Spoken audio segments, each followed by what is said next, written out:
அனைத்து பேசிட்டு தான் வேற என்ன பண்றது. அனைத்து ஊடகங்களுக்கும் பத்திரிகைகளுக்கும் காலை வணக்கம். ஏப்பா கொஞ்சம் கமெண்ட் இருக்க இல்லைங்களா? ஏப்பா கவர் பண்றீங்க? என்ன பழக்கம்? தமிழ்நாட்டைச் சேர்ந்த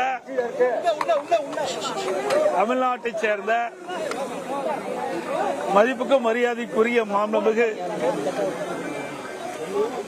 மகாராஷ்டிரா ஆளுநர் சிபி ராதாகிருஷ்ணன் அவர்கள் இந்திய நாட்டினுடைய துணை ஜனாதிபதியாக ஜனாதிபதி தேர்தலில் போட்டியிடுவதற்கு வாய்ப்பு கிடைத்திருக்கின்றது. அதனால் தமிழ்நாட்டைச் சேர்ந்த அனைத்து நாடாளுமன்ற உறுப்பினர்களும் கட்சி பேதமின்றி மாண்புமிகு சிபி ராதாகிருஷ்ணன் அவர்களை ஆதரித்து அவரை வெற்றி பெற செய்ய வேண்டுமாய் அன்போடு இந்த நேரத்தில் கேட்டுக்கொள்கிறேன். இன்றைக்கு தமிழகத்திற்கு ஒரு நல்ல வாய்ப்பு கிடைத்திருக்கின்றது. இந்திய நாட்டினுடைய துணை ஜனாதிபதியாக வருவதற்கு தமிழ்நாட்டைச் சேர்ந்தவர்கள் வருவதற்கு ஒரு வாய்ப்பு கிடைத்திருக்கிறது. ஆகவே அனைத்து நாடாளுமன்ற உறுப்பினர்களும் கட்சி பேதமின்றி மரியாதைக்குரிய மாண்புமிகு சிபி ராதாகிருஷ்ணன் ஆதரிக்க வேண்டுமாய் அன்போடு இந்த நேரத்தில் கேட்டுக்கொள்கிறேன். காங்கிரஸ் சார்பா துணை ஜனாதிபதிக்கு ஒரு நிகழ்ச்சின்னு சொல்லி ஒரு பேச்சு அடிப்படுது. அதை எப்படி பாக்குறீங்க? தெரியலையே. தமிழ் இப்ப அறிவிக்கப்பட்டிருக்குது. தமிழ்நாட்டைச் சேர்ந்த மகாராஷ்டிரா மேதகு ஆளுநர் மதிப்புக்கு மரியாதைக்குரிய மாண்புமிகு சிபி ராதாகிருஷ்ணன் அவர்கள் எனக்கு துணை ஜனாதிபதியாக அறிவிக்கப்பட்டிருக்கிறார்கள். அவர் தமிழ்நாட்டைச் சேர்ந்தவர். அதனால தமிழ்நாட்டுக்கு ஒரு வாய்ப்பு கிடைக்குது. அந்த வாய்ப்பு நான் பேசி முடிச்சு சொல்லுவேன். ஒரு நல்ல வாய்ப்பு கிடைச்சிருக்கு. இந்திய நாட்டுடைய துணை ஜனாதிபதி ஒரு சாதாரண விஷயம். தமிழ்நாட்டை சேர்ந்தவருக்கு வாய்ப்பு கிடைச்சிருக்கு. அந்த வாய்ப்பு கிடைத்திருக்கிற காரணத்தினால நம்ம கட்சி பேதமின்றி தமிழ்நாட்டைச் சேர்ந்த அனைத்து நாடாளுமன்ற உறுப்பினர்களும் மாண்புமிகு சிபி ராதாகிருஷ்ணன் ஆதரிக்க வேண்டுமாய் அன்போடு கேட்டுக்கொள்கிறேன். நன்றி, வணக்கம்.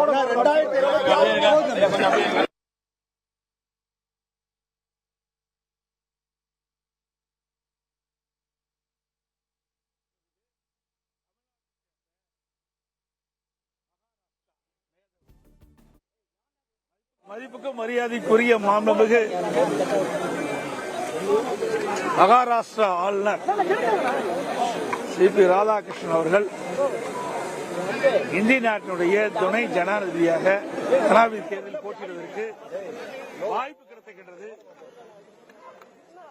அதனால் தமிழ்நாட்டைச் சேர்ந்த அனைத்து நாடாளுமன்ற உறுப்பினர்களும் கட்சி பேதமின்றி மாண்புமிகு சிபி ராதாகிருஷ்ணன் அவர்களை ஆதரித்து அவரை வெற்றி பெற செய்ய வேண்டுமாய் அன்போடு இந்த நேரத்தில் கேட்டுக்கொள்கிறேன்.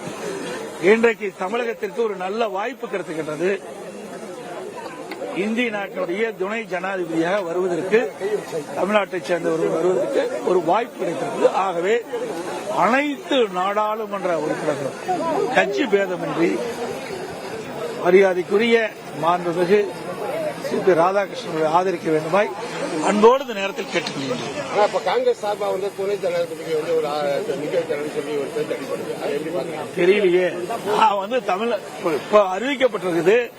தமிழ்நாட்டைச் சேர்ந்த மகாராஷ்டிரா மேதகு ஆளுநர் மதிப்புக்கு மரியாதைக்குரிய மாண்புமிகு சிபி ராதாகிருஷ்ணன் அவர்கள் எனக்கு துணை ஜனாதிபதியாக அறிவிக்கப்பட்டிருக்கிறார்கள். அவர் தமிழ்நாட்டைச் சேர்ந்தவர். அதனால தமிழ்நாட்டுக்கு ஒரு வாய்ப்பு கிடைக்குது. அந்த வாய்ப்பு நான் பேசி முடிச்சு சொல்லுவேன். ஒரு நல்ல வாய்ப்பு கிடைச்சிருக்கு. இந்திய நாட்டுடைய துணை ஜனாதிபதி ஒரு சாதாரண விஷயம். தமிழ்நாட்டைச் சேர்ந்தவருக்கு வாய்ப்பு கிடைச்சிருக்கு. அந்த வாய்ப்பு கிடைத்திருக்கிற காரணத்தினால நம்ம கட்சி பேதமின்றி தமிழ்நாட்டைச் சேர்ந்த அனைத்து நாடாளுமன்ற உறுப்பினர்களும் மாண்புமிகு சிபி ராதாகிருஷ்ணன் ஆதரிக்க வேண்டுமாய் அன்போடு கேட்டுக்கொள்கிறேன். நன்றி, வணக்கம். தமிழ்நாட்டைச் சேர்ந்த மதிப்புக்கும் மரியாதைக்குரிய மாண்புமிகு சிபி ராதாகிருஷ்ணனை திமுக ஆதரிக்க வேண்டும் என இபிஎஸ் மறைமுக அழைப்பு விடுத்திருக்கிறார். கூடுதல் விவரங்களை செய்தியாளர் மாணிக்கம் வழங்கிட கேட்கலாம். மாணிக்கம், வணக்கம். விவரங்களை சொல்லலாம். குடியரசு துணைத் தலைவர் தேர்தலில் போட்டியிடுவதற்காக என்டிஏ அரசாங்க கூட்டணி கட்சிகளாக ஒருமனதாக தமிழ்நாட்டைச் சேர்ந்த சிபி ராதாகிருஷ்ணன் தேர்வு செய்யப்பட்டிருக்கிறார். இந்த சூழல்ல தமிழகத்தைச் சேர்ந்த ஒருவர் துணை குடியரசுத் தலைவர் ஆவதற்கான வாய்ப்பு கிடைக்கப்பட்டிருக்கூடிய சூழல்ல தமிழ்நாட்டினுடைய எம்பிகள் அனைவரும் ஒருமித்த கருத்துடன் அவரை ஆதரிக்க வேண்டும் என தமிழ்நாட்டின் எதிர்க்கட்சித் தலைவர் எடப்பாடி பழனிசாமி அழைப்பு விடுத்திருக்கிறார். மறைமுகமாக திமுக உள்ளிட்ட எம்பிகளும் சிபி ராதாகிருஷ்ணனை ஆதரிக்க வேண்டும் என்ற ஒரு கோரிக்கையும் எதிர்க்கட்சி எடப்பாடி பழனிசாமி வைத்திருக்கிறார். திருவண்ணாமலையில் இன்றைய தினம் சாமி தரிசனம் செய்ததற்கு பிறகாக செய்தியாளர்கள் சந்தித்திருக்கக்கூடிய எடப்பாடி பழனிசாமி அவர்கள் இந்த கருத்தை முன்வைத்திருக்கிறார். அரசியல் களத்தில் மாற்று கருத்துக்கள் இருந்தாலும் தமிழராகிய ஒருவர் துணை குடியரசுத் தலைவராக வருவதற்கான ஒரு வாய்ப்பு என்பது தமிழர்களுக்கு கிடைத்திருக்கிறது. இந்த தருணத்தை பயன்படுத்தி தமிழரான ஒருவரை இந்திய குடியரசுடைய துணைத் தலைவராக கொண்டு வருவதற்கு தமிழ்நாட்டுடைய எம்பிகள் அனைவரும் ஒருமித்த கருத்தோடு அவரை ஆதரிக்க வேண்டும் என்ற ஒரு பொது அழைப்பாக திமுக உள்ளிட்ட கூட்டணி கட்சிகள், திமுகவுடைய கூட்டணி கட்சியுடைய எம்பிகளுக்கும் திமுகவுடைய எம்பிகளுக்கும் கூட எதிர்க்கட்சி எடப்பாடி பழனிசாமி ஒரு அழைப்பை மறைமுகமாக வெளியிட்டிருக்கிறார். மேலும் இந்த வாய்ப்பு என்பது தமிழர்களுக்கு கிடைத்திருக்கூடிய ஒரு அரிய வாய்ப்பாகவும் அவர் குறிப்பிட்டு பேசக்கூடிய சூழல்ல தமிழ்நாட்டைச் சேர்ந்த ஒருவர் துணை குடியரசுத் தலைவர் ஆவது என்பதை அனைவரும் விரும்பக்கூடிய ஒரு செயல் எனவும் அவர் குறிப்பிட்டிருக்கிறார்.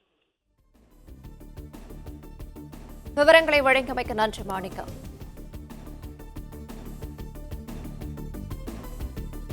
பிளே ஸ்டோர் மற்றும் ஆப் ஸ்டோரில் இருந்து பாலிமர் செயலியை QR கோடு மூலம் பதிவிறக்கம் செய்யுங்கள். செய்திகளை உடனுக்குடன் பெறுங்கள்.